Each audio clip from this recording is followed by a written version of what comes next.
4 अप्रैल है और आज संडे है। तो हम आज का हिंदू न्यूज़पेपर चेक करते हैं क्या क्या है। अगर आपको हिंदू न्यूज़पेपर का पीडीएफ या फिर हाईलाइट मोड में या फिर जो एक्सट्रैक्ट पॉइंट होते हैं जिसे हम बाहर निकालते हैं एक्स्ट्रा पढ़ने के लिए, वो आपकी पीडीएफ चाहिए तो डिस्क्रिप्शन में ग्रुप का लिंक है टेलीग्राम के, वहाँ पे जाके डेली आपको मॉर्निंग में 6 बजे हिंदू मिल जाएगा PDF.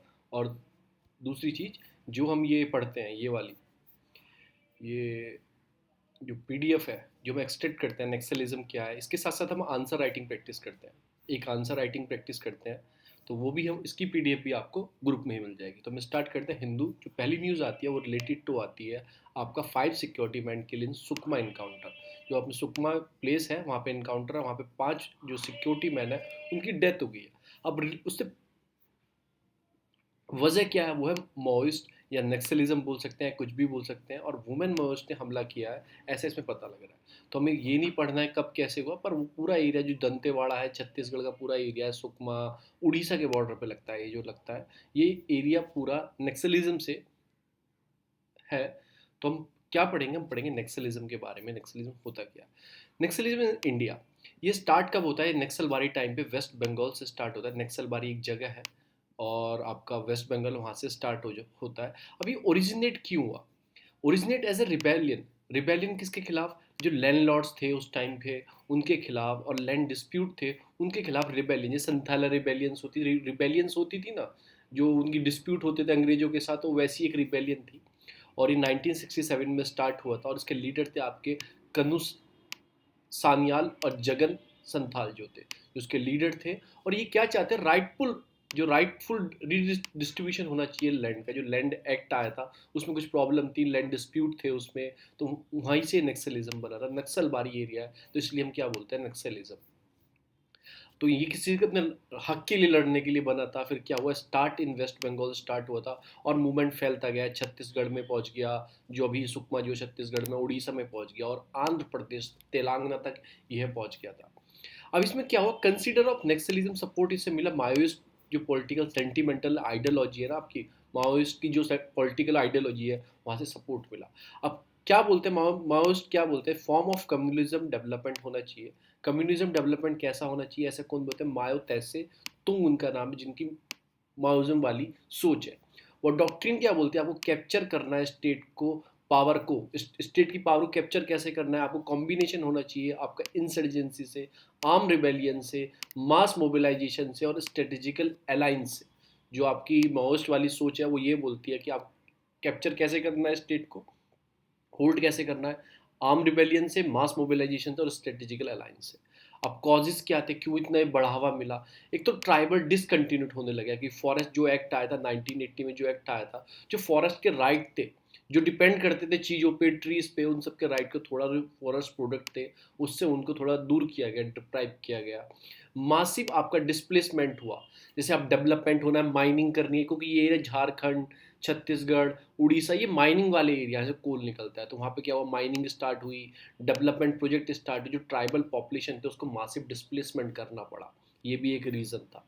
Easy targeting of for Maoist, अब ये माओस्ट जो थिंकिंग वाले लोग थे, ये माओस्ट वाले लोग थे, ये मासो तैसुतुंग वाले, इनको ईजी क्यों हुआ है इन्हें टारगेट करना, such people who do not have any source of living. अभी गरीब थे जो ट्राइबल्स थे, सोर्स ऑफ लिविंग नहीं था, तो इनको नक्सलिज्म को माओस्ट वाली सोच में लिया है, और उन्होंने क्या दे दिया, हथियार दे दिया, एम्यूनेशन प्रोवाइड कर दिया, मनी दे दी सच पीपल को, वो तो चले हथियार लगा दे। फिर गैप रहा in social economic system of the country, जो हमारे कंट्री का सोशल इकोनॉमिक सिस्टम है उसमें गैप रहा। कैसे गैप रहा, government measure is its success on the basis of number of violent attack rather than the development. ठीक है ना, गवर्नमेंट ने क्या किया, वॉलेंट अटैक तो किए उनके ऊपर, उन्हें रोकने के लिए, कोई डेवलपमेंट वाली सोच नहीं रखी गवर्नमेंट ने, एक तरह से उसमें गैप रहा। Absence of a strong technical आपको intelligence to fight the Naxalism, जो टेक्निकल तरीके से फाइट, हमने हथियार दे दिए लड़ो, टेक्निकल हमने इंटेलिजेंसी नहीं रखी। इंफ्रास्ट्रक्चर प्रॉब्लम रही, some villages are not connected with the communication network, देखो पिछड़े थे, तो माओइस्ट ने फ़ायदा उठाया नक्सलिज्म को, वो लड़े थे अपने हक के लिए, पर वो माओइस्ट थिंकिंग में जाके मिल गया, माओइस्ट ने फ़ायदा उठाया, हथियार दे दिए, पैसा दे दिए, सब कुछ दे दिया और लड़ने स्टार्ट कर दिया। Not follow up from administration. ये ऐसा बोला जाता है कि after police taking the hold in the region, police ने होल्ड लिया इस रीजन में, administration failed to provide essential services to the people. देखो, लोगों को एसेंशियल सर्विस मिलनी चाहिए, एडमिनिस्ट्रेशन, हॉस्पिटल होना चाहिए, अच्छी शिक्षा होनी चाहिए, सब मिलनी चाहिए, पर ये चीज़ें नहीं प्रोवाइड की गई, तो ये भी रीज़न आता है। फिर कन्फ्यूज़न था कि सोशल इशू और सिक्योरिटी थ्रेट में, क्या सोशल इशू है या ये जो नेक्सलिज्म या सिक्योरिटी थ्रेट है, उसमें कन्फ्यूजन, अभी तक ये कन्फ्यूजन चल रहा है कि हमें सोशल डेवलपमेंट करना चाहिए या ये। फिर स्टेट गवर्नमेंट ब्लेम करती थी सेंट्रल का इशू है, सेंट्रल बोलती थी ये स्टेट का लोकल पुलिस का इशू है, तो वही गेम चलता रहा। अब स्टेट गवर्नमेंट को क्या लेना, जो गवर्नमेंट ने स्टेप लिए, एक तो ऑपरेशन ग्रीन हंट चलाया था, 2010 में चलाया था, मासिव आपका डिप्लॉयमेंट किया गया था सिक्योरिटी को, सेंट्रल आर्म फोर्स होती है in the Naxal affected area, from to 23 district were affected by the Naxalism. देखो कितनी बड़ी मात्रा में 2010 में, and come down to 19 in 9 year. जैसे ये ऑपरेशन ग्रीन हंट स्टार्ट हुआ, 223 डिस्ट्रिक्ट 2010 में थी और कम होते होते अब 90 डिस्ट्रिक्ट, कुछ ही मतलब 90 दिनों में, मतलब बहुत 9 ईयर में, 9 साल में ही कम हो गई, यानी कि 2019 तक 90 ही डिस्ट्रिक्ट बची हैं। और उसके बाद government have even started the relief and rehabilitation policy, जो प्रॉब्लम में थे उनके लिए रिलीफ एंड रिहेबिलिटेशन पॉलिसी भी चलाई। देखो, एक तरफ आपको रोकना भी है और एक तरफ उनके लिए सोशल वर्क भी उनको देना है।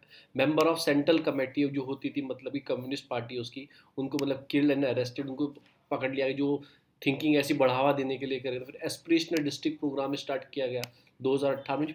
एस्पिरेशनल डिस्ट्रिक्ट क्या है, जो बहुत पिछड़ी डिस्ट्रिक्ट है, जिनमें कभी प्रोग्रेस नहीं हुआ, तो उनके लिए lesser progress in the key of social area. Social area क्या होते हैं, आपका एजुकेशन हो गया, आपका हेल्थ इंफ्रास्ट्रक्चर हो गया, आपका पानी का हो गया, आप ये सब बिजली, सोशल इंफ्रास्ट्रक्चर, ऐसे प्रोग्राम चलाए गए जो बहुत पिछड़ी डिस्ट्रिक्ट है।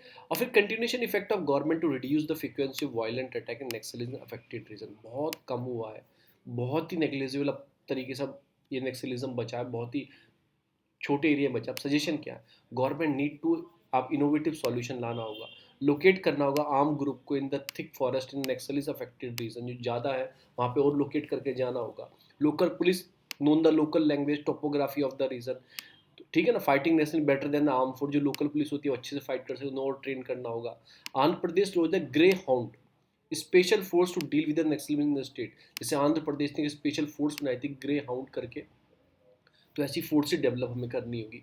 Government need to ensure two things, security of the peace loving people and the development of the Naxalism affected region. एक तो दोनों दोनों चीज एक साथ रखनी है, security of the peace loving people, उनकी सिक्योरिटी भी, और development of the Naxalism affected region, वहाँ पे डेवलपमेंट भी देना है साथ साथ में।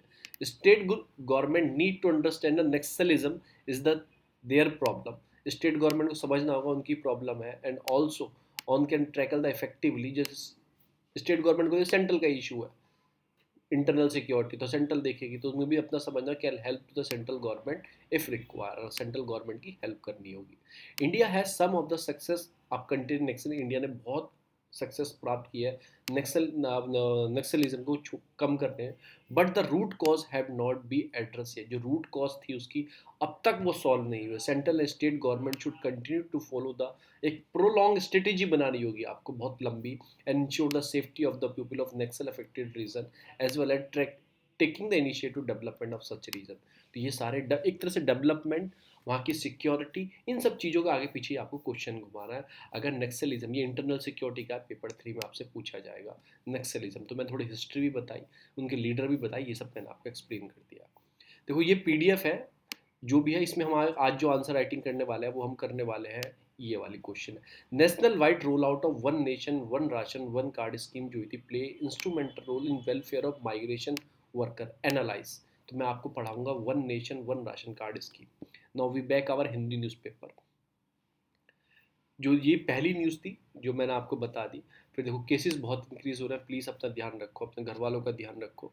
फिर ECI reduce the campaign ban of Assam minister, ये कुछ नहीं पढ़ना है क्या पढ़ना है, बोडो लैंड पीपल फ्रंट, ये BP है, कहाँ पे है, ये भी एक आसाम में है, बस आपको ये याद रखना है, हमें इससे ऊपर नहीं जाना है। दूसरी न्यूज़ आती है तो पॉस्को में 2 उसको अरेस्ट किया गया, मतलब 2 माइनर गर्ल का उन्होंने मतलब कि रेप किया, फिर उसे किलिंग, उसने आत्महत्या कर ली, तो एक माइनर गर्ल का रेप है, पॉस्को के अंदर आता है, हमने पहले भी पढ़ा है, आज रिवीजन नहीं करेंगे। फिर मैं आपको पढ़ाने वाला हूँ लार्जेस्ट, जो आपको 3 रीजनल रैपिड ट्रांजेक्शन सिस्टम जो स्टेशन हैं, जैसे आपको रैपिड, ये पहली बार इंडिया में आ रहा है, रीजनल रैपिड ट्रांजिस्टेंस सिस्टम, ठीक है ना, RRTS इसे बोला गया है। और ये कहाँ पे बन रहा है? Station continues the national capital region transport आपके जो डेवलप करने जा रहा है RRTS। ये एक रेल कम रोड बनेगी, मेट्रो कम एक तरह से रेल होगी, और ये मेरठ से मतलब दिल्ली से मेरठ जाएगी। तो ये न्यू डेवलप है, इसी इसी की मतलब रेल पे मेट्रो भी चलेगी और एक तरह से एक मोनो रेल भी चलेगी। तो ये कहाँ पे बनने जा रहा है? ये दिल्ली टू मेरठ भी जाएगा, Delhi to Alwar second phase, और दिल्ली टू पानीपत भी जाएगा। 80 किलोमीटर लॉन्ग होगा। तो ये अभी कंप्लीट हो जाएगा 2025 तक, कंप्लीट हो हद तक बन चुका है, मैंने देखा है बहुत हद तक बन चुका है, पिलर्स डेवलप हो चुके हैं, ठीक है ना। तो ये एक तरह से कॉस्ट इफेक्टिव प्रोजेक्ट है। कैसे? इस पर मेट्रो भी चल सकती है, जैसे कोई सिटी आई इस पर मेट्रो चला दो और रेल भी चलेगी, कनेक्टिविटी इंक्रीज होगी इस रीजन की। तो मैं आपको थोड़ा सा इसके बारे में बता देता हूँ, अगर मैं थोड़ा मिल जाए प्रोजेक्ट मुझे। ये न्यूज़ में क्या होता है, कौन कौन डेवलप कर रहा है? एक तरह से ministry of housing urban and national capital जो है, ये सब मिलके एंड न्यू डेवलपमेंट बैंक। देखो, न्यू डेवलपमेंट ब्रिक्स का बैंक है। ये साइन लोन एग्रीमेंट 500 मिलियन का लोन हुआ है, किस चीज़ के लिए? ये जो आपका दिल्ली गाजियाबाद मेरठ RRTS डेवलप करने जा रहे हैं, तो किसमें न्यू डेवलपमेंट लोन देगा। और मिनिस्ट्री ऑफ हाउसिंग अर्बन और नेशनल कैपिटल जो आपकी रीजन कॉर्पोरेशन लिमिटेड है, इनके साथ हुआ है। 80 किलोमीटर लॉन्ग है, जो इतने किलोमीटर जाएगा। ये क्या है? देखो, semi high speed rail corridor, semi high speed rail corridor है, ये अंडर कंस्ट्रक्शन है। और इसे RRTS फर्स्ट फेज जो है, फर्स्ट फेज, सेकंड फेज मैंने बताया उधर बनेगा आपका, उधर के साइड बनेगा सेकंड फेज, और थर्ड फेज आपका बनेगा अलवर और पानीपत, ये ऐसे कंप्लीट होगा। ये कनेक्टिविटी इंक्रीज होगी, high speed connectivity should balance, ये सब चीज़ें इसमें की जाएगी। बस आपको लोन जानना है। फिर मैं न्यू डेवलपमेंट बैंक के बारे में बताता हूँ। ये ब्रिक्स का बैंक है।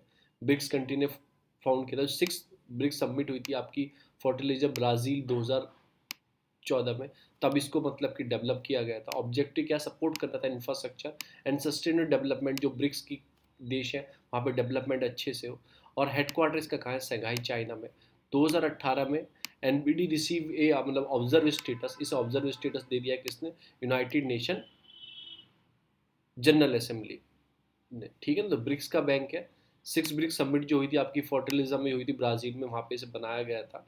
और ठीक है ना, और ऑब्जेक्टिव क्या है इसका? वो, और इसमें एक चीज़ हो रहा है, इसमें वन वोट वन नेशन वाला सिस्टम है। ऐसा नहीं है या चाइना बड़ा है या कोई भी नेशन बड़ा उससे ज़्यादा वोटिंग होंगी, जैसे IMF में होता है कि US के बहुत सारे उसमें राइट्स हैं, वोटिंग राइट ज़्यादा है शेयर के हिसाब से, पर इसमें one nation one voting system है।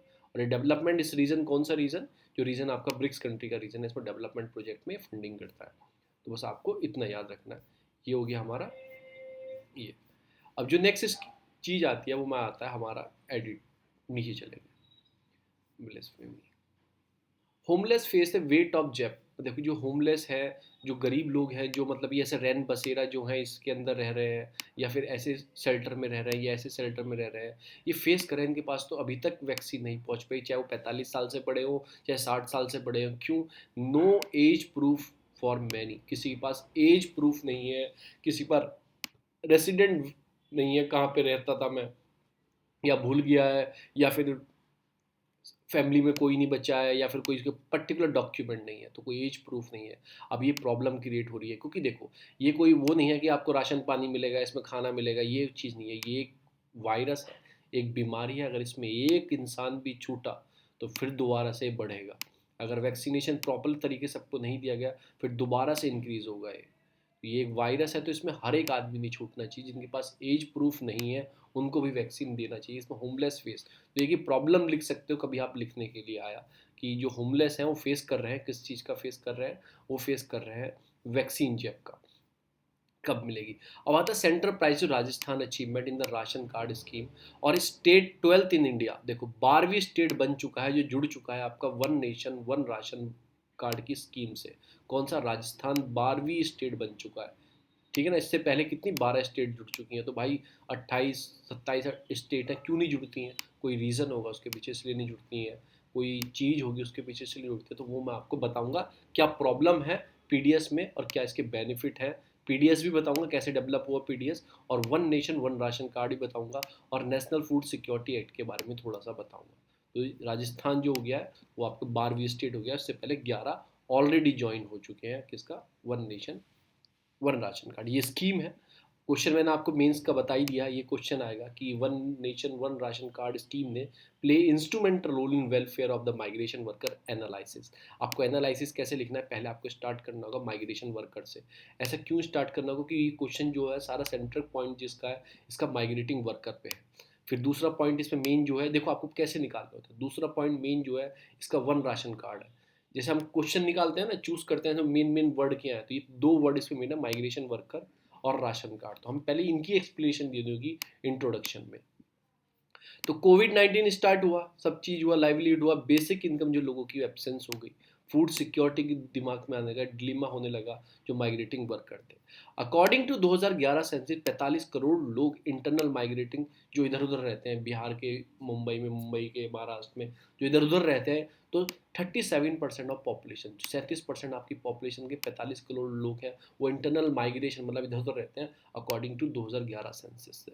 उसी को देखते हुए गवर्नमेंट ने स्टार्ट की one nation one ration card scheme to become a reality now. अब ये चेक करना था कैसे हेल्पफुल होगी। This scheme will means to maintain the welfare of migrated worker, play virtual role in advertising migrating crisis existing today. जो crisis migrating आ रहा था, खाना नहीं मिल रहा था, तो गवर्नमेंट ने one nation one ration card scheme start की। अब इसके अंदर है क्या, ये स्कीम के अंदर करंटली जो आप जैसे राशन कार्ड होल्डर हो, आप खाना लेते हो, आपका फेयर प्राइस शॉप जो होती है, सस्ता गल्ले की दुकानें जो होती हैं, अंडर किस एक्ट से आपको मिलता है, नेशनल सिक्योरिटी एक्ट 2013 से आपको खाना प्रोवाइड होता है, ठीक है ना, विद इन कंसर्न स्टेट, आपकी स्टेट के अंदर ही। आप जैसे बिहार के, यूपी के रहने वाले हो, दिल्ली आ गए तो आपको नहीं मिलेगा। पर अगर ये one nation one ration card होगा तो आप किसी भी स्टेट में ले सकते हो। कुछ प्रोविजंस है कि जैसे आपकी वाइफ रहती है बिहार में, आप रहते हो दिल्ली में, तो आप 50% वो निकाल सकते हैं, 50% आप अनाज ले सकते हो। अब सारा आप ले लोगे तो वाइफ क्या लेगी, तो इसमें कुछ प्रोविज़न रखे गए हैं कि 50-50% ऐसा सिस्टम है, पर ये आपसे नहीं पूछेगा। तो आप कहीं भी रहो, कहीं किसी भी स्टेट में रहो, अगर आप दूसरी स्टेट में चले गए तो he should not need to apply new ration card in second state. जब उसमें रह लेगा तो न्यू राशन कार्ड अप्लाई करना पड़ेगा। फिर आपको प्रूफ देना होगा rural area to be urban location. ये मतलब ऐसे बहुत प्रॉब्लम आती हैं, डॉक्यूमेंट वेरिफिकेशन, ये वो सब चीज़ों को करना पड़ेगा, पर आपको प्रॉब्लम आएंगी। अरे हमारा राइट है, राइट टू फूड, फूड भी आपसे डिनाई हो जाएगा। तो इसके लिए गवर्नमेंट ने स्टार्ट की ये वाली स्कीम, ठीक है ना, अक्रॉस द नेशन, पूरे नेशन में स्टार्ट की गई थी जून 2020 में। अब इसके बेनिफिट क्या है, इंटर ऑपरेटिबिलिटी ऑफ राशन कार्ड। अगर आप बिहार के हो तो आप इंटर ऑपरेटिव एक पोर्टल बनाया था, उस पर जाके आप अपना राशन कार्ड नंबर रजिस्टर कर सकते हैं, तो आपका राशन कार्ड इंटर ऑपरेटिव, आप दिल्ली में रह रहे हैं तो यहाँ पे भी हो जाएगा, यहाँ से भी आप ले सकते हैं।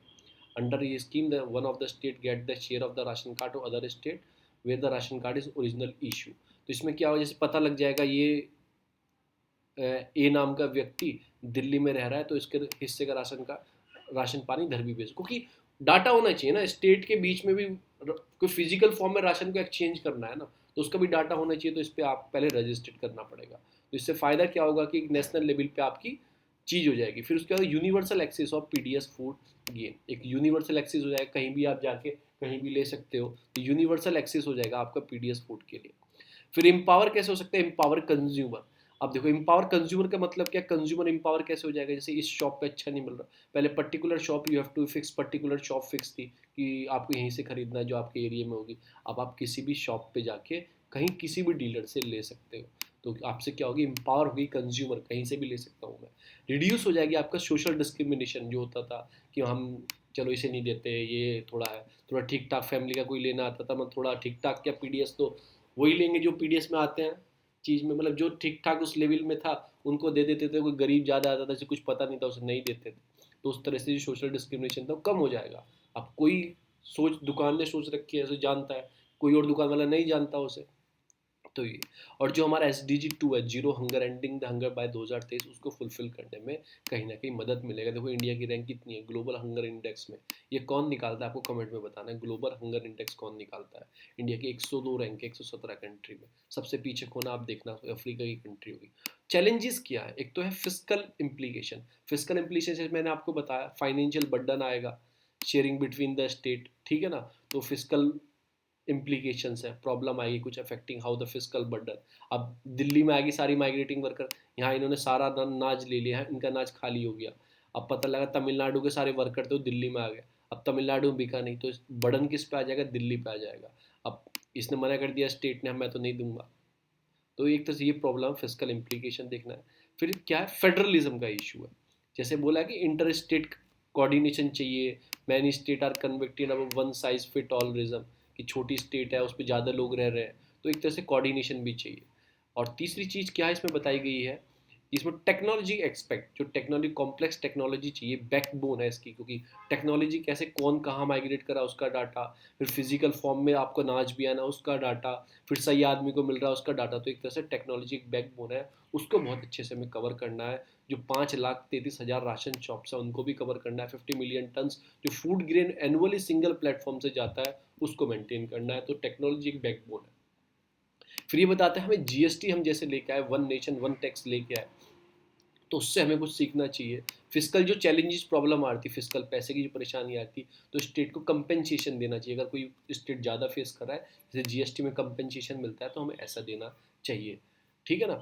फिर इसमें कहता है issue of federalism, creation of inter state की काउंसिल बनानी चाहिए, उसमें बैठ के बात करनी चाहिए। जैसे हमने जीएसटी के लिए काउंसिल बनाई है, तो ऐसे भी पीडीएस के लिए कोई इंटर स्टेट काउंसिल डेवलप करनी चाहिए कि कितने स्टेट पे कितना राशन पानी गया, क्योंकि राइट टू फूड एक इंपॉर्टेंट एस्पेक्ट है हमारे फंडामेंटल राइट का। टेक्नोलॉजी एक्सेप्ट में जीएसटी में हमने जीएसटी नेटवर्क बनाया, जिसमें सारा डाटा होता है, कहाँ से आ रहा है कहाँ से जा रहा है, सेंट्रल स्टेट का एक साथ डाटा होता है। तो ऐसे ही हमें कोई डेवलप करना चाहिए। आपकी नीलंकनी लीड टास्क फोर्स थी जिसने रिकमेंडेड किया था पीएसडी नेटवर्क बनाना चाहिए, हमें पीडीएस नेटवर्क बनाना चाहिए। तो उन्होंने बोला से क्या है, सिक्योरिटी, ट्रांसपेरेंसी, अकाउंटेबिलिटी को और बढ़ाना चाहिए। ये है। फिर learning from the short come challenges of GST roll out, जो कुछ चैलेंजेस थे उसमें हमें सीखना चाहिए। तो ये सारी चीज़ इसमें बताई गई है। मैं आपको इसके वो कंक्लूजन बताया, तो इफ़ डन वेल, ठीक है ना, तो वन नेशन वन राशन जो स्कीम है अच्छे से लागू हुई, तो foundation of truly nation and आपका प्रॉफिटेबल बेनिफिट सिस्टम हो जाएगा। Include the welfare programme like LPG subsidies and social pension. जैसे आपने एलपीजी सब्सिडी, सोशल पेंशन जो स्कीम्स हैं, उनकी तरह से वेलफेयर प्रोग्राम हो जाएगा, सबके घर में खाना पहुंचेगा। अब मैं आपको बताऊंगा पीडीएस, पब्लिक डिस्ट्रीब्यूशन सिस्टम क्या है, इसके कहाँ से स्टार्ट हुआ। पीडीएस जो है इंडिया फूड सिक्योरिटी सिस्टम है, establish under the ministry of consumer affair, food and public distribution. इस मिनिस्ट्री के अंडर रामविलास पासवान जी इसके मिनिस्टर थे, जो नहीं रहे। Operating under a joint responsibility of central और स्टेट। देखो दोनों की जॉइंट रिस्पॉन्सिबिलिटी है। सेंट्रल क्या करता है, खरीदता है एमएसपी में, मतलब अनाज खरीदता है, सेंट्रल वेलफेयर हाउस में रखता है, उसकी ड्यूटी होती है सेंट्रल स्टेट तक पहुंचाने की, स्टेट वेलफेयर हाउस तक पहुंचाने की। और स्टेट की ड्यूटी होती है उसको जो सस्ता गली फेयर शॉप की शॉप्स होती हैं, फेयर राशन शॉप जो होती है, सस्ता गले की दुकान बोलते हैं, वहाँ तक पहुँचाने की स्टेट की ड्यूटी होती है। ठीक है। इवोल्यूशन इंडिया में कैसे, सेकेंड वर्ल्ड वॉर जब हुई थी, लोगों के पास खाना नहीं रहा था, तभी किया गया, और 1960 तक एक्सपेंड किया गया, response to the food shortage थी तब तक। Agriculture price of commission FCI will set up to improve the domestic procurement storage of food grain for PDS. फिर एफसीआई बनाया गया, प्राइस कमीशन बनाए गए, क्यों, क्योंकि भाई अनाज भी तो हमें खरीद के लाना है ना। तो एफसीआई का काम क्या होता है कि जो फूड कॉर्पोरेशन ऑफ इंडिया है वो अनाज खरीदती है लोगों से, फिर उसे स्टोर करती है अपना जो आपके सेंट्रल वेलफेयर हाउसेज होते हैं, और फिर उसे पीडीएस में यूज़ करते हैं। टिल 1992 पीडीएस वर्ड जनरली एक मतलब कि जनरली तरीके चला रहा था, ठीक है। Scheme for all the consumer without any specific target, कोई टारगेट नहीं था, एक जनरल वे में हम रन कर रहे हैं, सबको जो आ रहा है उसे खाना दे दो। फिर कुछ किया गया है रिवैम पब्लिक डिस्ट्रीब्यूशन सिस्टम, पुराना हो गया बहुत चलते चलते, तो इसे रिवैम किया गया 1992 जून में। ठीक है ना। उसके बाद 5 साल बाद क्या किया गया, टारगेट पब्लिक डिस्ट्रीब्यूशन लॉन्च किया गया जून में ही, 5 साल बाद। फोकस ऑन पुअर, अब देखा कि फोकस करना है हमें पुअर पे, पहले कोई टारगेट नहीं था। फिर उसके बाद क्या गया, पुअर पे फोकस किया। फिर अंत्योदय अन्ना योजना लेके आया 2000 में, ठीक है ना। उसमें क्या किया हुआ है, उसमें जो poor of the poor section है, बीपीएल पॉपुलेशन है, below the poverty line, poor segment है, जो poor of the poor section है, उनको टारगेट करना है। कौन से, जो आपके टी पीडीएस स्कीम के अंदर आते थे ना, पुअर आ गए पहले, तो आपके टीपीडीएस के अंदर पुअर आ गए, और अंत्योदय योजना के अंदर क्या आता है, poor of the poor section है, इनके भी जो पुअर होंगे उनके भी उसके आएंगे अंत्योदय के। 2000 में लॉन्च की गई, सितंबर 2000 में बताया, 13 में जब कांग्रेस की गवर्नमेंट उतरने वाली थी, तब नेशनल फूड सिक्योरिटी एक्ट लेके आ गया। अब इंपॉर्टेंस क्या है इसके, इंश्योर करती है फूड देता है, न्यूट्रिशन सिक्योरिटी, स्टेबिलिटी, फूड खाना तो मिल रहा है ना, buffer stock for food grain, redistribution gain, increase food gain production due to MSP scheme. Issue क्या है, एक तो लार्जली इंक्लूजन और एक्सक्लूजन एरर है, अंदर भी परेशानी है बाहर भी, लीकेज है फूड ग्रेन का, इशू है प्रोक्योरमेंट में, लैक ऑफ स्टोरेज कैपेसिटी नहीं है, ट्रांसपोर्ट फैसिलिटी नहीं है, shortage of government and storage capacity, MSP decrease है, rapid decline in ground water level. तो जो वाटर इंसेंटिव क्रॉप्स हैं राइस वाइस हुए तो एक तो उसमें प्रॉब्लम आनी होगी। रिफॉर्म्स क्या है, ये बेनिफिशियरी आइडेंटिफाइड बाय आधार हमने बनाए गए, डायरेक्ट बेनिफिट ट्रांसफर डीबीटी, ठीक है ना, टेक्नोलॉजी बेस आपको टीपीडीएस, आप वो टेक्नोलॉजी आप अंगूठा लगाते हो मशीन पे तो आपका नाम आ जाता होगा, डिजिटली अब राशन कार्ड आने स्टार्ट हो जाएंगे। Use of GPS tracking delivery, कि जीपीएस वो ट्रक अगर डिलीवरी करने जा रहा है वो पहुंचा नहीं कहीं रुक गया तो जीपीएस से ट्रैक करेंगे पहुंच रहा है। Use of SMS based monitoring by citizen, आपके अगर आप राशन लेने नहीं गए, आपका राशन किसी और ने ले गया तो आपका नंबर रजिस्टर्ड होगा आधार से और आपका फिंगरप्रिंट, अगर किसी और ने आपका मैसेज आएगा आपका ले लिया, ये सब चीज़ें हैं। और इसमें बोला टेक्नोलॉजी को, टेक्नोलॉजी तो आप हमेशा लिख सकते हो, इनहेंस द टेक्नोलॉजी, क्योंकि तो हमेशा बढ़ती रहेगी। ये आरबीआई ने कुछ सजेशन दिए थे उसको मानना चाहिए, स्ट्रेंथिंग करना चाहिए आपके टीबीएस सिस्टम को, इफेक्ट जो अब लीकेज क्या उनको रोकना चाहिए, सोशल ऑडिट होना चाहिए कि कितना गया, फिर जो participation of self help group cooperative NGO, इन सबको पार्टिसिपेशन बढ़ाना चाहिए ग्राउंड लेवल पे, इस चीज़ का इम्प्लीमेंट हो चुके। अब हम आते हैं अपने हिंदू, ये है CAG pick up the hole in Orissa drug distribution scheme. कोई उड़ीसा की ड्रग डिस्ट्रीब्यूशन स्कीम थी तो कैग ने ऑडिट किया होगा तो उसमें कुछ प्रॉब्लम प्रॉब्लम पाई हुई, बस आपको याद रखना। रिमाया, क्या नाम था, रिमाया स्कीम, ठीक है। इसमें क्या था कि ड्रग व्रग, ड्रग वो नहीं, नशा नहीं, दवाई ववाई जो होती है, इक्विपमेंट जो होते हैं, इंस्ट्रूमेंट जो हेल्थ के लिए इसके अंदर दिए जाते हैं, तो आपके निर्माया जो है स्कीम, निर्माया, ठीक है ना, कहाँ की है, उड़ीसा की है, बस आप इतना याद रखना। बहुत स्कीम है उड़ीसा में, कालिया है, बहुत सारी है। फिर उसके बाद स्टेप टेकिंग टू कर द क्रॉस बॉर्डर बोटिंग। अभी क्या होता है, तमिलनाडु का और केरल का बॉर्डर टच है, तो कुछ जो बॉर्डर पे स्टेट मतलब सिटीज़ हैं उनकी बोटिंग इधर भी है, तमिलनाडु में और केरला में, दोनों में एक साथ इलेक्शन है, तो क्रॉस बॉर्डर बोटिंग हो जाएगी। इलेक्शन कमीशन ने हाई कोर्ट से ऐसा बोला, तो क्रॉस बॉर्डर बोटिंग है। अब इसमें कैसे हम इसे रोक सकते हैं, कैसे रोक सकते हैं मैं ये बताऊंगा, हम ये नहीं पढ़ेंगे कौन सी स्टेट पे। जैसे आप सीसीटीवी सर्विलांस सिस्टम लगा सकते हो, ठीक है ना, जैसे आपने जो आसपास की जो बॉर्डरिंग सिटी है वो आधी इसमें आती है आधी इसमें आती है, तो आप क्या करो, यहाँ की जो पास के बूथ हैं, ठीक है ना, वहाँ पे सर्विलांस सिस्टम लगा दो, और यहाँ पे सर्विलांस सिस्टम, मतलब फेस रिकॉग्नाइज सिस्टम भी लगा दो, कुछ भी बोल सकते हो। तो आपको डर रहेगा कि मेरा फोटो यहाँ आ गया और वहाँ आ जाएगा, तो उसके आदमी के अंदर डर रहेगा चेकिंग के लिए। जो बॉर्डरिंग से रास्ते आते हैं, जो आसपास में सिटी के रास्ते होते हैं ना, जो दूसरी स्टेट में एक छोटा रास्ते आता है उसको थोड़ी चेक करके रखो कि आप कहाँ जा रहे हो, थोड़ा ऐसे रखोगे तो पब्लिक के मन में एक डर रहता है। तो ये, और फिर जो मतलब कि कैसे वो आते हैं, फिर जो आपकी वोटर लिस्ट है उसको चेक करो अच्छी फॉर्म में, जो डेथ जो मर गए हैं लोग उनको मतलब कैंसिल कर दो, तो ये कुछ स्टेप ले सकते हो। सीसीटीवी हो गया, पुलिस फोर्स को एम्प्लॉयड कर दो, जो डिप्लॉय कर दो बॉर्डर के टाइम में, जो कुछ रोड है मेजर मेजर रोड है वहाँ पे डिप्लॉयड कर दो, तो ये ऐसे आप इस चीज़ को आप कर सकते हो। अब आते हैं आपका panel submit a report to supreme court ISRO espionage case. अब आपको थोड़ा एक केस के बारे में बताता हूँ, इसरो का स्पोनेज केस क्या है। ये केस जो रिलेटेड है अभी क्या था आपका, स्पिनोज जो केस है रिलेटेड है आपका आपका नारायणा। ये मतलब इनको 50 लाख का कंपेंसेशन देगी, कौन देगी कंपेंसेशन, इनकी स्टेट देगी कंपेंसेशन, सॉरी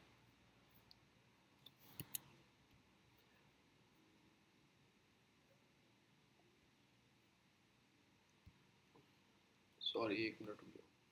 तो कंपेंसेशन कौन देगी, कंपेंसेशन देगी आपको गवर्नमेंट देगी। ऐसा क्यों देगी, अभी हुआ क्या था 1994 में एक केस आया था कि ये इसरो के अंदर साइंटिस्ट थे, और 1994 में एक केस आया था, case is related to the, किस चीज़ से रिलेटेड वो केस था, वो केस था आपका कि इनके साथ क्या हुआ था, इनके साथ हुआ ऐसे था कि बोला गया था कि इन्होंने जो इसरो का जो इंपॉर्टेंट डाटा है उसको इन्होंने लीक कर दिया है, और लीक होने के बाद इनके ऊपर ब्लेम लगाया गया था कि आपने लीक किया है डाटा को। तो इनका केस चला गया सुप्रीम कोर्ट, इन्वेस्टिगेशन टीम, उसमें केरला की इन्वेस्टिगेशन टीम थी, उन्होंने वो केस इन्वेस्टिगेट किया। इन्वेस्टिगेट होने के बाद पता लगता है कि उन्होंने ऐसा कुछ भी नहीं मतलब कि किया, और उन्हें सजा हो गई। तो उन्होंने कम से कम 9-10 साल जेल के अंदर उन्होंने बिताई उस चीज़ के अंदर। उसके बाद उन्हें क्या दिया गया, अब बहुत लेट में आके पता लगा उन्होंने ऐसा कुछ भी नहीं किया था, देखो ये रहा। 994 में केस आया था, वो क्या केस था, transfer of certain confidential document of Indian ISRO space programme के, उन्हें कुछ कंट्री को सप्लाई किए हैं, जो मालदीवन वुमेन्स भी हैं उनको भी सप्लाई किया, ऐसा बोला गया था, पर बाद में वो केस रिजेक्टेड कर दिया गया। ठीक है ना, कई साल बाद 2018 में सुप्रीम कोर्ट ने उन्हें 3 अपॉइंटमेंट जज बताया और पता लगा उन्होंने ऐसा कुछ भी नहीं किया, ठीक है ना, तो उन्हें इतने साल जेल में काट काट दिए और इलीगल अरेस्ट किया गया, इलीगल उन पर केस लगा के अरेस्ट किया गया। तो सी ये सब चीज़ें क्या शो करता है, ये एक ऐसी चीज़ शो करता है जो एक सोसाइटी है, मतलब आप साइंटिस्ट को, जो जो साइंटिस्ट थे इसरो के, उनकी आपने मतलब कि मॉरलिटी को, उन सब चीज़ को आपने कर्व कर दिया है। तो ऐसे ऐसे केसेज आपको एथिक्स में लिखने के लिए आते हैं, ठीक है ना। एक तो साइंटिस्ट वैसे नहीं है देश के पास, और ऐसे ऐसे केस लगा के आप उसे अंदर कर रहे हो, तो आपको याद रखना है केस का नाम आपका क्या है, ठीक है ना। तो ये न्यूज़ है इससे रिलेटेड। फिर नेक्स्ट न्यूज़ जो आती है वो आती है कोविन रजिस्ट्रेशन। अभी क्या है कि फ्रीज किया गया, जो फ्रंट लाइन वर्कर थे और हेल्थ केयर वर्कर थे ना, इन्हें स्टार्टिंग में क्या बत दिया गया था कि आप जाके मतलब रजिस्ट्रेट करके, अब इनकी जो पोर्टल है अब ये रजिस्ट्रेट नहीं कर सकते, कौन, हेल्थ केयर वर्कर और फ्रंट लाइन वर्कर, कोई सफिशिएंट टाइम दे दिया। अब क्या प्रॉब्लम आ रही थी, क्यों ऐसा नहीं कर सकते, क्योंकि कुछ प्रॉब्लम, वेरियस इनपुट मिले थे कि receive with different source in the, जो वैक्सीन सेंटर थे, इन एलिजिबल बेनिफिशियरी, मतलब गलत तरीके से इनके नाम पे जो फ्रंट लाइन वर्कर है और हेल्थ केयर वर्कर है, इनके नाम पे कोई और लोग रजिस्टर्ड कर रहे थे और वैक्सीन लगवा रहे थे। तो एक तरह से गवर्नमेंट ने क्या कर दिया, स्टॉप कर दिया था। हमें क्या पढ़ना है इसमें, कोविन रजिस्ट्रेशन। कोविन रजिस्ट्रेशन किस मिनिस्ट्री के अंडर आता है, किसका एक कोविन रजिस्ट्रेशन है, ये मैं आपको बताऊंगा इस वाली न्यूज़ में।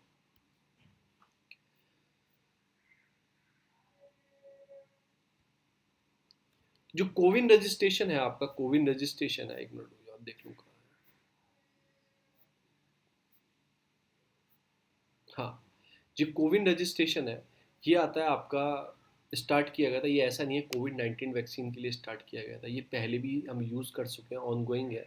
आपको इसमें क्या करना है, एक पोर्टल है या ऐप डाउनलोड कर लो या पोर्टल पे चले जाओ, आपको इसमें जाके रजिस्टर्ड करना है। रजिस्टर्ड कैसे, जैसे 45 साल परमिशन हो गई है, जैसे आप जाओगे अपना फ़ोन नंबर डालोगे, OTP आएगा, OTP के बाद आप क्या करोगे, आधार नंबर डालोगे, वेरिफिकेशन हो जाएगी आपकी एज, फिर आपको जाके पर्टिकुलर टाइम मिलेगा इस हॉस्पिटल में, आपके नियर अबाउट हॉस्पिटल लिस्ट आएगी, चेक कर लेना, वहाँ पे जाके आप वैक्सीन लगवा सकते हो, कल की डेट आ जाए, परसों की आ जाए, तो एक तरीके से वहाँ पे जाके आप वैक्सीन लगवा सकते हो।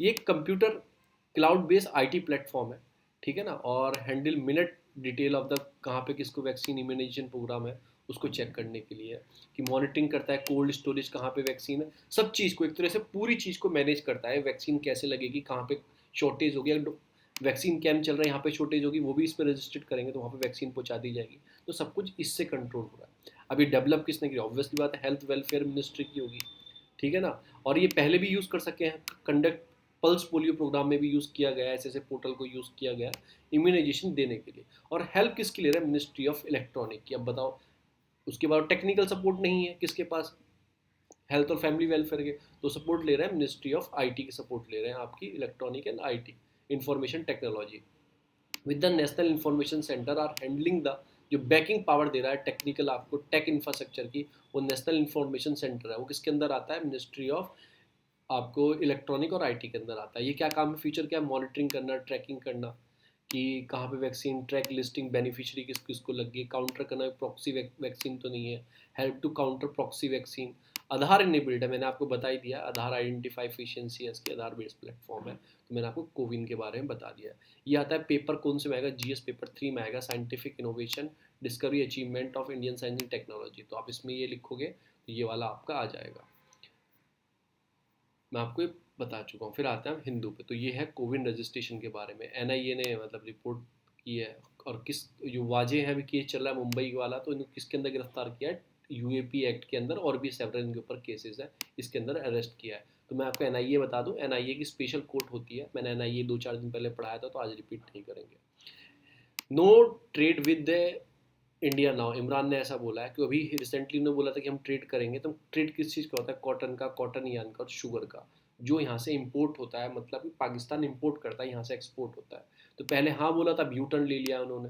ऐसा क्यों किया है कि मतलब कि जो आपने जो जम्मू कश्मीर का स्पेशल स्टेटस खत्म किया उसको दोबारा से लागू करो, तो अब हम आपसे ट्रेड करेंगे, हमें नहीं करना आपसे trade. Biden lift the Trump, जो ट्रम्प ने क्या हुआ था, इंटरनेशनल कोर्ट ऑफ, जो क्रिमिनल कोर्ट है आपकी, उसके कुछ जज थे, उनके ऊपर सैंक्शन लगा दिए थे। सैंक्शन क्या कर दिया था, उनको ट्रैवलिंग पे बैन लगा दिया था, फ्रीज कर दिया था उनके एसेट को, जो यूएस की जुडिक्शन में कोई भी देश से आते थे उनको फ्रीज कर दिया था, तो वो उन्होंने रिलीज कर दिया। ऐसा क्यों किया था, एक तो उन्होंने किया था कि जो क्रिमिनल कोर्ट है उनके ऊपर उन्होंने अगेंस्ट बोला था कि अमेरिका ने क्या कर रहा है, जो अमेरिका गलत कर रहा है अफगानिस्तान के साथ और इसराइल गलत कर रहा है फ़िलिस्तीन के साथ, ऐसा इन जजों ने बता दिया था, तो उन पे सैंक्शन लगा दिए थे, डराते रहते हैं।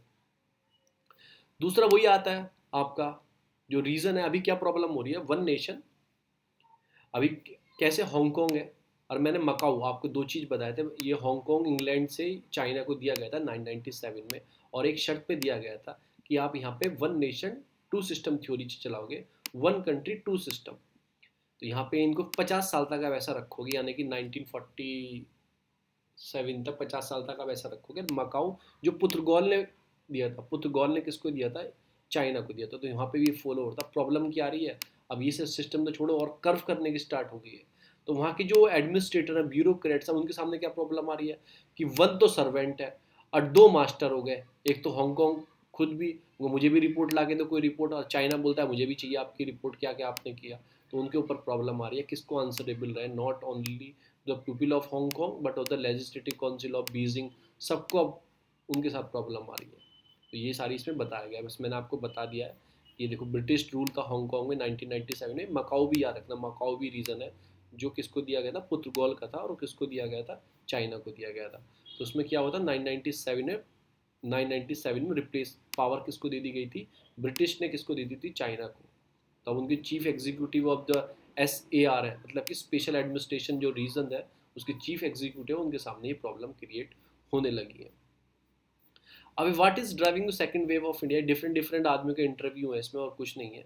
आपको मैं कुछ चीज़ें बताता हूँ कैसे आप सेकंड वेव को रोक सकते हो। एक तो मार्क्स लगाओ भैया, लास्ट गैदरिंग से बचो, मार्क्स लगाओ चीज़ों में। ये डिफरेंट डिफरेंट आदमी के इंटरव्यू है इसमें, देखो public health foundation of India का ले लिया, फिर किसी और का ले लिया, फिर तो ऐसे ऐसे इसमें है, वो हमारे लिए इंपॉर्टेंट नहीं है। फिर हमें क्या दें, जो ड्यूअल वेरिएंट है, हम क्या सोचते हैं, आइडेंटिफाई द लीस्ट फ्यूज, अभी पता नहीं है ड्यूअल वेरिएंट जो आ रहा है वो कैसा है, वो ट्रांसमिशन है क्या, इंक्रीज डिसीज है, हमें कुछ नहीं पता। हमें ऐसा लग रहा है कि मोर प्रॉब्लम आएगी, ये आएगी, क्योंकि हमें सिस्टमेटिक स्टडी नहीं है, उसकी ज़रूरत है। हमें एक सिस्टमेटिक स्टडी करनी होगी, और such systematic study will help to establish आपको आपके epidemiologic linkage in the variant जो आ रहा है उसमें पता लगेगा। पहले हमें वो सिस्टमेटिक स्ट्रेटेजी मतलब कि स्टडी करनी है। तो ये हो गया। फिर एक माइक माइंड, जो चूहे का माइंड होता है, वो मतलब कि आपको आपको हमारे उसके जो माइंड के विजन्स होते हैं, मतलब कि हमारे साइड के होते हैं। हेल्यूसिनेशन बोलता है, विजन बोल दो, take place in the brain of the mice, मतलब एक तरह से हमारी साइड की चलता है। माइस और पीपल कैन प्ले, ठीक है ना, कंप्यूटर गेम दोनों खेल सकते हैं, ऐसा कोई रिसर्च बता है, तो बस आपको याद रखना है। IIT कानपुर ने एक टच सेंसिटिव वॉच बनाई है, किसके लिए, जो मतलब कि विजुअली इम्पेयर्ड वाले पर्सन होते हैं, मतलब कि दिखता नहीं है, अंधों के लिए वॉच बनाई है। क्या बनाई है, मतलब कि वो टच करके वो वाइब्रेशन करेगी, उसे टच करो, या 6 बज गए तो वो 6 बार वाइब्रेशन करेगी, या फिर उसके मिनट है तो उसके लिए तेज वाइब्रेशन करेगी, तो वाइब्रेशन करके पता लगा लेंगे। तो वॉच बनाएगी। क्या पहले वॉच नहीं आती थी भाई, बोल सकती हैं वॉच, तो बटन दबाओ बोल देगी 6:45, पर वो प्राइवेसी के अगेंस्ट था, लैक ऑफ प्राइवेसी थी उसमें, ऐसा बोला है। पर इस वॉच में पूरी प्राइवेसी है, आप टच लगाओ, वो आपको हल्के से बता देगी कि इतना टाइम है। कैसे बताएगी, वाइब्रेशन से, वो आपको पढ़ाया जाएगा, इतने वाइब्रेशन पे इतना इतना। टेलिंग टाइम कैसे, 9:15 तो वाइब्रेट करेगी, तो इसमें कुछ ऐसा हिसाब बनाया गया। पहले भी और भी रिसर्च है, आपकी वर्चुअल स्क्रीन बनी है, और भी चीज़ें डेवलप। वर्चुअल स्क्रीन क्या होती है, आपके फ़ोन होगा, पर्टिकुलर आपको ग्लव्स पहनने होंगे हाथ में, आप चीज़ों को आप सेंस कर सकते हो क्या है, कॉल किसको मिलानी है, तो सेंस है, वो पर्टिकुलर ग्लव्स है। तो पहले भी ऐसा काम हो चुका है, वर्चुअल स्क्रीनिंग उसे बोलते हैं, ग्लव्स पहन के। तो आपको याद रखना, IIT ने बनाई है। फिर एक रिसर्च आई है, जो एशिया के डेजर्ट स्ट्रोम होते हैं ना, एशिया में डेजर्ट स्ट्रोम आते हैं, आपका कोई भी रीजन हो, ईरान का डेजर्ट रीजन है, सारे डेजर्ट रीजन है एशिया में, ये बहुत हेल्पफुल होते हैं, जो इन्हेंस करते हैं, मतलब बढ़ावा देते हैं इंडियन मानसून को, अच्छा मानसून है, इंक्रीज करते हैं कि रेनफॉल अच्छी हो, प्रेसिपिटेशन अच्छी हो। ऐसा कैसे रिसर्च में बोला गया है, क्यों होता है ऐसा, मैं आपको थोड़ी इसके बारे में बता देता हूँ, आपको पढ़ लेना सीधा जाके।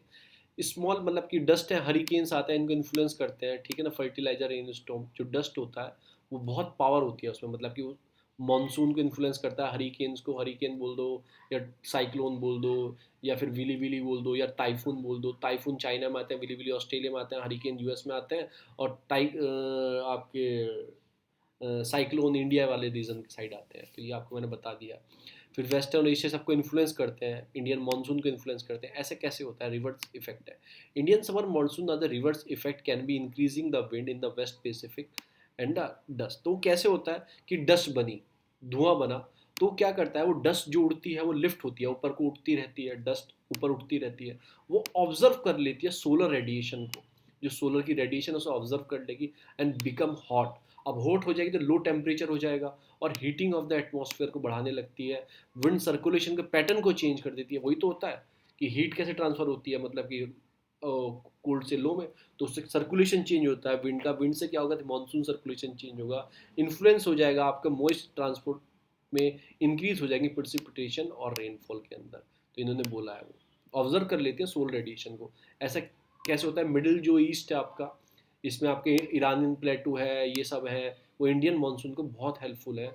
जो स्ट्रोम वहाँ पे आता है डेजर्ट में, वो हेल्पफुल करता है इंडियन मानसून को। चीज़ें मैंने बता दी वो कैसे करती हैं। Aerosol transported, explain how desert across the global play important role in the monsoon. जैसे वेस्ट चाइना हो गया, वेस्ट चाइना सच एज आपका तकलामखन डेजर्ट है, ये नाम याद रखना, ये कहाँ, चाइना के वेस्ट में, चाइना में गोबी डेजर्ट ऊपर हो गया, मंगोलिया साइड आपका। ये क्या करता है, eastern China can influence the eastern Asia summer monsoon. जो ईस्ट एशिया समर मानसून आता है उसको ये सारे डेजर्ट इन्फ्लुएंस करते हैं। फिर वो बोलते हैं कि चलो एरोसोल है, डस्ट बन रहा है, चलो ये तो एक मतलब नेचुरल फॉर्म में हो रहा है। अब जो एंथ्रोपोजेनिक डस्ट बनता है, कैसे व्हीकल से निकला धुआं, माइनिंग से निकला, कंस्ट्रक्शन से, कैन इन्फ्लुएंस मानसून, क्या वो भी इन्फ्लुएंस कर सकता है मानसून को? तो बोलते हैं नहीं। एंथ्रोपोलॉजिक जो एरोसोल्स होते हैं वो इमिटेड फ्रॉम द इंडियन सब कॉन्टिनेंट जो बनते हैं, can be decrease the summer monsoon precipitation, ऐसा बोल रहे हैं। जो एंथ्रोपोलॉजिक है वो नहीं कर सकते, while other founding observe aerosol such at dust can आपके स्ट्रेंथिंग द मानसून सर्कुलेशन। जो डस्ट वाला होता है वो ज़्यादा करता है, और ये जो एंथ्रोपोलॉजिक गाड़ी से निकला धुआं, उनसे एरोसोल निकलते हैं, वो नहीं करते हैं। ऐसा ये स्टडी बोल रही है। और भी चीज़ें हैं, ये बोल रहे हैं कि हम इसमें और भी सर्च करेंगे। हमने प्लान किया है कि स्पाटियल आपका रिसोल्यूशन रिमोट सेंसिंग आइडेंटिफिकेशन बनाएंगे। अभी जो मानसून सीजन चलेंगे आसपास, जैसे इंडिया में आएगा, तो हम चेक करेंगे कि डस्ट से क्या हेल्पफुल मिल रही है। तो एक मैंने आपको बता दिया है, ज्योग्राफी मेरा ऑप्शनल था इसलिए मैंने पढ़ लिया। एक बीमारी है, रिसर्च फार्म की गई है आपकी, आपकी डिप्थेरिया करके एक बीमारी है, इसके बारे में मैंने नोट्स अलग निकाला है, मैं आपको इसके बारे में पढ़ाऊंगा। ये बीमारी बहुत बढ़ती जा रही है इंडिया में। कुछ सिम्टम्स हैं इसके, क्या होते हैं, गले में ऐसे थ्रॉट दिखेगा आपको, तो वो भी मैं आपको बताऊंगा। दूसरी जो न्यूज़ आ रही है, H1 वीज़ा रूल जो एक्सपायर होने वाले थे अभी 31 मार्च को, बहुत सारे एक्सपायर होने वाले थे, और ट्रंप ने क्या है, रोक लगा दी थी री वीज़ा, मतलब दोबारा से वीज़ा देने पर H1 वीज़ा को। उसको जो बाइडन ने हटा दिया है, बोला है कि जिनके एक्सपायर हो गए वो दोबारा ले सकते हैं। इससे क्या होता है, सिग्निफिकेंस, मतलब दोनों की जो रिलेशन अच्छी होगी, हमारा टैलेंट वहाँ के टैलेंट से एक्सचेंज करेगा, ठीक है ना। क्योंकि millions of the non migrant आपका फॉरनर जो वर्कर हैं वॉल स्ट्रीट से सिलिकॉन वैली तक रहते हैं, मतलब सिलिकॉन वैली से कैलिफोर्निया साइड हो जाएगी, वॉल स्ट्रीट न्यूयॉर्क आ जाएगी, wall street time square side wall street है, ठीक है। Immigration worker contribute the eminence of American economy में बहुत पार्ट देते हैं, सुंदर पिचाई गूगल के हैं, तो बहुत सारे ऐसे हैं डिसअपॉइंटेड थे, मतलब इस चीज़ से, गलत चीज़ है ये। फिर जो CEO हैं आपके एप्पल और जेम्स कुक, आपका एलॉन मस्क है और टिम कुक है एप्पल के, इन्होंने भी बोला था चीज़ें गलत है। 85,000 HP एनुअली मतलब कि रिन्यू की इशू करता है अमेरिका। तो उससे प्रॉब्लम क्या थी, कि प्रॉब्लम के क्या चीज़ प्रॉब्लम में आ रही थी, क्योंकि वहाँ पे क्या था कि देखो ट्रंप ने क्यों किया था। एक तो अमेरिकन जॉब का कंसर्न था, और इकोनॉमी बहुत डाउन चली गई थी कोविड की वजह से, तो इसलिए कंसर्न्स आ गया था, उन्होंने बैन कर दिया था कि वीज़ा 31 मार्च 2021 के बाद वीज़ा का वैलिडेशन जिनके रिन्यू होने हैं वीज़ा पॉलिसी, उनको नहीं दिया जाएगा। पर 46 जो प्रेसिडेंट आए, 46 कौन है, जो बाइडन, 45 कौन थे, ट्रंप थे, उन्होंने क्या बोला, नहीं हम एक्सटेंड कर देंगे और हम इस चीज़ पे वर्क लेंगे, full time employment, independent contractor, ये वो सब चीज़ें हमारे यहाँ से जाते हैं, उनके वीज़े एक्सपायर होने वाले, तो ये सारा इसमें बताया गया। जो नेक्स्ट न्यूज़ आती है वो आती है इन्फ्लेशन टारगेटिंग। अभी क्या हुआ है, इन्फ्लेशन बहुत बढ़ती जा रही है, तो अभी 5 साल की इन्फ्लेशन टारगेटिंग किया गया है कि 2020 से 26 तक कितनी रखनी है आपको, 4% के गैप में, +2 इधर और प्लस माइनस इधर, मतलब कि 2 से 4 के बीच, 2 से 6 के बीच में चलती रहनी चाहिए, इधर 2 इधर 6, और 4 पे टारगेट रखना है, ये अगले 5 साल तक के, 2021 तक 26 तक के लिए ये टारगेट रखा गया। अभी रिसेंटली क्या देखा गया कि इमर्जिंग इकोनॉमी है, इन्फ्लेशन बिल्कुल जीरो भी नहीं कर सकते और ये भी नहीं। जो मूडी ने बताया, मूडी ने एनालाइज किया कि जो हमारे CPI बेस इन्फ्लेशन है, मैं बता चुका हूँ CPI WPI अंतर, ये नेक्स्ट क्लास में बताऊंगा, क्योंकि मैं कई बार रिवीजन कर चुके हैं हम इस चीज़ का। तो 2020 में क्या कोर इन्फ्लेशन ट्रेंड था, कि मतलब अभी हमारी इन्फ्लेशन क्या है, 6 से ऊपर पहुंच गई है, क्यों पहुंच गई है, उसके रीजंस क्या है, इन्होंने 2 रीज़न बताए, कंसर्न्स क्या है। एक तो आपके पेट्रोल के दाम बढ़ने, ऑयल प्राइजेस 100 रुपये छू गए, अभी 6.1 फरवरी में पहुंच गई थी, बहुत ऊपर चली गई, तो पेट्रोल के दाम बढ़ने हैं। और आरबीआई ने क्या किया है, जो कट करते हैं, मतलब कि आपने क्या कर दिया, उन्होंने अपने बेसिक प्राइस जो कट किए कि पैसा आ सके। आरबीआई ठीक कर रहा था, आरबीआई पॉलिसी बना के काम कर रहा था, वो गवर्नमेंट की थिंकिंग में, गवर्नमेंट को पैसा चाहिए, उसने अपने जो टैक्सेस हैं वो कम नहीं किए, तो उससे एक तरह से हमारी इन्फ्लेशन और बढ़नी स्टार्ट हो गई। आरबीआई ने उधर कट कर रखे थे अपने प्राइस। कट करने से क्या होता है, देखो इन्फ्लेशन जैसे बढ़ रही है, यानी कि महंगाई बढ़ रही है, लोगों के पास पैसा आ रहा है। पैसा कब आएगा, जब आरबीआई का अपने रेपो रेट को कम कर देगा, तो बैंक ज़्यादा लोन लेगा आरबीआई से। ठीक है, बैंक ज़्यादा लेगा तो ज़्यादा वो लोन लोगों को देगा सस्ते ब्याज पे, सस्ते ब्याज पे देगा तो लोग ज़्यादा लोन लेंगे, लोगों के पास जेब में पैसा आएगा तो चीज़ें महंगी होंगी। ठीक है, तो वो कट कर रहा है, अगर वो कट नहीं करेगा, बढ़ाएगा, तो बैंक कम लोन लेगा, तो लोगों को हाई इंटरेस्ट पे पैसा देगा, लोगों के पास पैसा नहीं आएगा, पैसा नहीं आएगा तो मंदी आएगी मार्केट में, पैसा नहीं आएगा तो लोग खरीदेंगे, चीज़ें सस्ती होंगी। तो ऐसे होता है। तो आरबीआई ने थोड़ा ऐसे चल रहा था, पर इधर जो पेट्रोल के प्राइसेस इंक्रीज हुए हैं उससे और इन्फ्लेशन बढ़ गया। तो यही बोला है कि कंसर्न्स क्या है कंज्यूमर के, कि मतलब कि राइजेस टू 5%, जीरो डी इतने रहने चाहिए, जो इसमें मैंने बता दिया, ये बताया 100 रुपये लीटर पहुंच गया, हाई ऑयल प्राइस, सारी चीज़ में ये बताएगी। Big push to digital currency in China. China में क्या बिग पुश दिया जा रहा है, क्योंकि एक तो कोविड टाइम है, फिजिकल एक्सचेंज नहीं कर रहे हैं चीज़ों को, पैसे को, तो एक तरह से वो बिग पुश दिया जा रहा है। फिर विंटर ओलंपिक होने हैं 2022 के, प्री के लिए इंपॉर्टेंट है, डिजिटल करेंसी को पुश दिया जा रहा है। वहाँ पे आरएमबी, जो डिजिटल आरएमबी उन्होंने चीज़ बनाई है अलग से गवर्नमेंट ने, ठीक है, डिजिटल करेंसी इलेक्ट्रॉनिक पेमेंट ने, डिजिटल आरएमबी, इसका मतलब क्या है, रेमबी चाइना करेंसी। रेमबी जो है, रेमबी है ना, वो चाइना की करेंसी है, ऐसे याद रखना। तो ये इन्होंने बनाया, टू डोमिनेंट ऐप होंगे इन चाइना जो डिजिटल आरबीएम को, ठीक है ना, हैंडल करेंगे। उन्होंने कोई थर्ड पार्टी नहीं रखा। थर्ड पार्टी का एक तो मैं हो गया, एक फाइनेंशियल इंस्टीट्यूशन होगा, बीच में पेटीएम सेटीएम है हमारे यहाँ, वहाँ पे अली पे, वी चैट पे है, उन्होंने थर्ड पार्टी का कुछ नहीं रखा है। तो उन्होंने सीधा क्या कर दिया है, हम अपनी बनाएंगे डिजिटल आरएमबी, उस पर आप ट्रांसफर करो, और हम थर्ड पार्टी के इन्वॉल्वमेंट है, नो थर्ड पार्टी। तो उससे क्या होता है, जो मतलब कि उन वही तो ट्रांजेक्शन फी लेते होंगे ना, जैसे आप ट्रांसफर करते हैं, कुछ तो बेनिफिट तो उन्हें मिलता होगा, तो वो बेनिफिट उनका कट हो गया, मतलब कि वो नहीं ले सकते। Digital currency does not require, internet connectivity भी नहीं रिक्वायर होगी। जो डिजिटल करेंसी होगी ना, जो आप करोगे, जैसे पे करते हो आप स्कैन करके, उसे कोई इंटरनेट कनेक्टिविटी भी रिक्वायर नहीं होगी। ऐसा इन्होंने एक सिस्टम लेके आया है। न्यू फील्ड कम्युनिकेशन टेक्नोलॉजी पे वर्क करेगा, और new field near field communication technology पे वो वर्क करेगा। देखो ये कुछ चीज़ें अच्छी होती हैं, ये टेक्नोलॉजी अडोप्ट करना चाहिए। थर्ड पार्टी गवर्नमेंट को ऐसा रखना चाहिए, थर्ड पार्टी उनके जो ट्रांजेक्शन फ़ी है वो कम हो जाए, लोगों की कुछ ना कुछ तो इनका लाभ होगा। अब 10 रुपये तुमने भेजे, तुमने दुकान से सामान लाए, 80 रुपये का सामान हो, 80 रुपये आपने भेजे पेटीएम के थ्रू, कुछ तो उसका भी लाभ होगा ना। तो इन्होंने ऐसा थर्ड पार्टी ट्रांजेक्शन रखा ही नहीं है। और डिजिटल करेंसी के लिए कोई इंटरनेट कनेक्टिविटी रिक्वायर्ड नहीं होगी, तो कहीं पे भी आप कर दो तो उससे और बढ़ावा मिलता है। अब कोविड पेंडेमिक टाइम पे आप चीज़ों को कर रहे हो तो बहुत चीज़ फ़ायदा भी आपको मिलेगा। फिर नेक्स्ट न्यूज आती है, boost testing vaccination dose of 1845। ऐसा फिक्की ने बोला है कि अभी 45 से ऊपर वालों के, पर जो 18 से 45 वाले बचे हैं उनके लिए बूस्ट टेस्टिंग बढ़ा दो, और वैक्सीनेशन भी उन्हें देना स्टार्ट कर दो, जो लेना चाह रहे हैं, ठीक है ना, उन्हें भी देना स्टार्ट कर दो। अब गवर्नमेंट बोली ऐसा कैसे करें, फिक्की क्या है, एक तरह से मतलब कि ये इंडस्ट्रियल वालों का एक तरह से समूह है, इंडस्ट्रियल ग्रुप वालों का।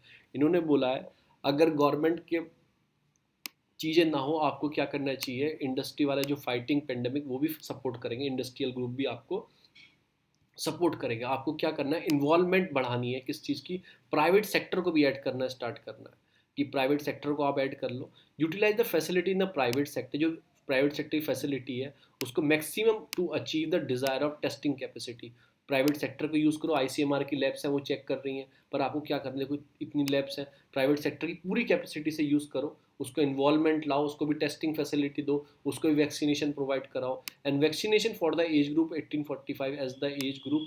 ये जो एज ग्रुप है ना 1845, ये सुपर स्प्रेडर है इस टाइम, जो सबसे ज़्यादा स्प्रेड कर रहा है, स्प्रेड इन द सेंस कि ये यही घूमता फिरता रहता है इधर उधर, तो यही स्प्रेड कर रहा है कोरोना को, 18 से 45 वाला एज ग्रुप। तो इसको ध्यान रखते हुए इनको मतलब प्राइवेट सेक्टर का इन्वॉल्वमेंट बढ़ाओ through the great involvement of private sector, और जो severity of the cases in the country उसको थोड़ा कम कर सकते हैं। ऐसा फिक्की के जो आपके चेयरमैन है, क्या नाम है उनका चेयरमैन का, फिक्की के जो चेयरमैन है आपका, ऊषा करके नाम है उनका, हाँ उदय शंकर, सॉरी, ये फिक्की के प्रेसिडेंट है, और इन्होंने लेटर लिखा है यूनियन हेल्थ मिनिस्टर को, हम आपकी हेल्प करेंगे, प्राइवेट सेक्टर और इंडस्ट्री आपकी हेल्प करेंगे किस चीज़ को, इस पेंडेमिक को कंट्रोल करने के लिए। ये सारी चीज़ें हैं। फिर मैं आपको बताने वाला था राइजिंग इन आपका डेप्यूटेरिया, मतलब बीमारी जो है इसमें क्या इसके बहुत राइज बढ़ना स्टार्ट हो गया। कुछ इसके सिम्टम्स बताता हूँ, सॉरी, कुछ इसके मैं आपको सिम्टम्स बताता हूँ। ये क्या होता है कि आपके डिप्थीरिया करके एक बीमारी है, कि मेजर ग्लोबल थ्रेट बन चुका है इस टाइम, और ठीक है ना, ये ग्लोबल राइजेस होना स्टार्ट हो गया 2018 में ही 16,000 रिपोर्टिंग केसेस इसके आए हैं, और बहुत लंबा इंक्रीज हुआ है। इंडिया जो सिनेरियो में, इंडियन सिनेरियो में WHO ने बोला है इंडिया में इसके 2,500 केसेस है 2015 से, बहुत राइजेस होना स्टार्ट हो तो 8,000 हो गए। इंडिया अकाउंट 60% ऑल द, मतलब कि डिप्थीरिया जो केसेस हैं पूरे वर्ल्ड में, वो इंडिया में ही 60% है, ऐसा ये बोल रहा है। ये एक एंटी आपकी माइक्रोबियल रेसिस्टेंट डिसीजेज है, ठीक है ना। इसमें क्या होता है कि आपने खांसी वांसी होगी, आपको छोटी मोटी कफ वफ होगी और आप दवाई खा लेते हो, तो दवाई भी इसके मतलब रेजिस्टेंट हो गई है, मतलब कि एंटी माइक्रोबियल रेजिस्टेंट इसने अपने अंदर डेवलप कर लिया है। फिर कोविड-19 चल रहा है, उसमें इसने बहुत पनपा है, बहुत आगे बढ़ा है। यूएन रिपोर्ट क्या बोलती है कि इम्पैक्ट ऑफ कोविड-19 on children, suspension of the immunisation campaign will set back decade, मतलब कि इम्यूनाइजेशन का कैंपेन चल रही थी इस बीमारी को रोकने की, वो कोविड की 9 की वजह से फेल हो गई हैं। और मिसअंडरस्टैंडिंग ऑफ डिसीजेस, पेरेंट क्या करते हैं, मिसअंडरस्टैंड है डिसीज से, कि कफ होगा आपको, हल्का सा कोल्ड होगा, आप मेडिसिन ले लोगे फिजिशियन से जाके, और पता लग गया थोड़े दिन में आपको डिप्थीरिया से हो गया, आपकी डेथ हो सकती है। उसके टॉक्सिन जो रिलीज करता है, आपको किडनी, हार्ट और नर्व सिस्टम आपको हैम्पर हो सकता है, मतलब फेल हो सकता है।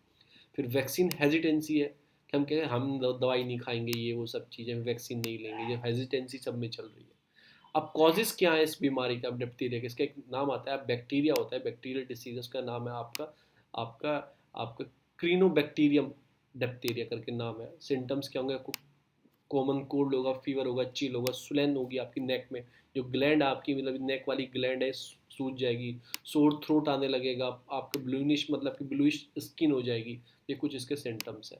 इम्पैक्ट क्या होता है कि थ्रोट, जो आपका थ्रोट है, गला है, ठीक है ना, अपर एयर वे में वहाँ पे मतलब कि टॉक्सिक बनना स्टार्ट होगा, वहाँ पे एक अफेक्टिंग ऑर्गन स्टार्ट हो जाएगी बननी, मैं भी आपको फोटो में भी दिखाऊंगा। और टॉन्सिल वॉन्सिल बनने को, सूज जाना, और फिर स्किन विस्किन में प्रॉब्लम हो जानी, तो ये सब चीज़ें होती हैं। स्प्रेड कैसे होता है, कोई से अब खांसी कर रहा है, छींक रहा है, उसके आसपास जाने से इसके इन्फेक्टेड हो सकता है। टारगेट पॉपुलेशन इसकी ज़्यादातर क्या होती है, 1 से 5 साल की टारगेटिंग होती है, ठीक है ना। तो वो इसकी फर्टिलिटी रेट बहुत कम है, 5 से 10% केसेस मतलब ओनली, ठीक है। Fertility rate, parent who died from the spread disease among all the individual diagnose, किसी घर में कोई डेथ हो जाती है तो डायग्नोस करना चाहिए। अगर इस बीमारी से किसी घर में डेथ हो जाती है तो पूरी फैमिली को चेकअप कराना चाहिए। ट्रीटमेंट है इसका, एंटीबैक्टीरियल वैक्सीन है इसकी, वैक्सीनेशन है इसका, चलाया भी गया है, नेशनल हेल्थ सर्वे ने ये स्टार्ट भी किया है वैक्सीनेशन। एक्सपेंड करना है प्रोग्राम को, इम्यूनाइजेशन प्रोग्राम को। फर्स्ट 3 वैक्सीन है, इसके नाम भी दिए गए हैं, इन चीज़ों को बनाया भी जा रहा है, तो सब चीज़ के बारे में है, पर आपको अवेयरनेस करनी है कि आपको बीमारी ये है या नहीं है। तो यहीं तक थी फ्रेंड्स क्लास। आपको PDF चाहिए दोनों की, तो आप ग्रुप में, डिस्क्रिप्शन में लिंक है ग्रुप का, वहाँ पे जाके आप ले सकते हैं। Thank you so much.